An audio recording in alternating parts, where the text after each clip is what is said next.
Hello, I am Kent Schafer. I'm a PhD student at the University of Alabama under the School of Education with a concentration in school psychology. Today I'm going to be discussing my poster presentation for my PhD dissertation research, which is on communication skills assessment. In the state of Alabama, under the Department of Mental Health and through the regional mental health centers, communication skills assessment for all deaf and hard of hearing individuals are part of their screening.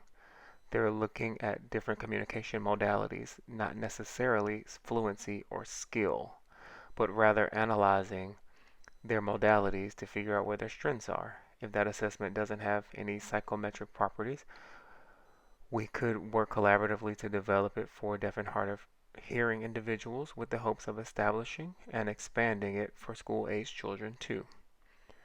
We look at receptive fingerspelling, expressive fingerspelling, reading, writing, receptive and expressive sign language, really a combination of all of those that I mentioned, and we compile all of those different data points and we see three different data features. Figure 1 illustrates a pattern observed with original rating scales for the communication skills assessment. Each plot corresponds to one of 8 domains. The x-axis shows the logic scale, which is a linear continuum that represents communication proficiency, where the lower value indicates lower level of proficiency and higher value indicates higher levels of proficiency. So the x-axis shows conditional probability for rating in a given category. The intersection points between the curves show the location of the rating scale category thresholds, which represent the point at which there is an equal probability for a rating in the pair of adjacent categories. The first plot on the top left corner, reading domain shows expected rating scale category because the first rating scale threshold is lower than the x-axis compared to the second threshold. Not all scale categories were effective tools of measurement in the initial result.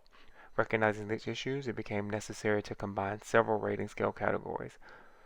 Overall, participants were located lower on the logic scale compared to domains and items. This indicates that the items were relatively difficult for the participants in this sample.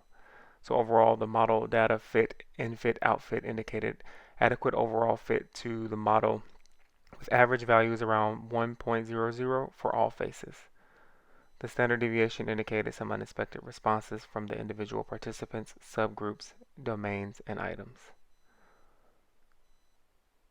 Reliability of the separation statistics were quite high for all of the facets, indicating elements within each facet and distinct locations on the logic scale. Figure 2 is a differential analysis that revealed statistically significant omnibus test for the interaction between domains and etiology subgroups. Pairwise, interaction terms were examined for each domain to examine whether difficulty observed for this particular subgroup was different from the overall difficulty estimate. Inspection revealed significant difference for each etiology subgroup on at least one domain. Figure 3 is a variable map that shows the location of each participant, etiology, subgroups, domains, and items that represent communication proficiency. The left column is a logic scale, and participants are shown using an asterisk. The etiology subgroup locations are presented. Participants and domains, higher location mean higher levels of communication proficiency.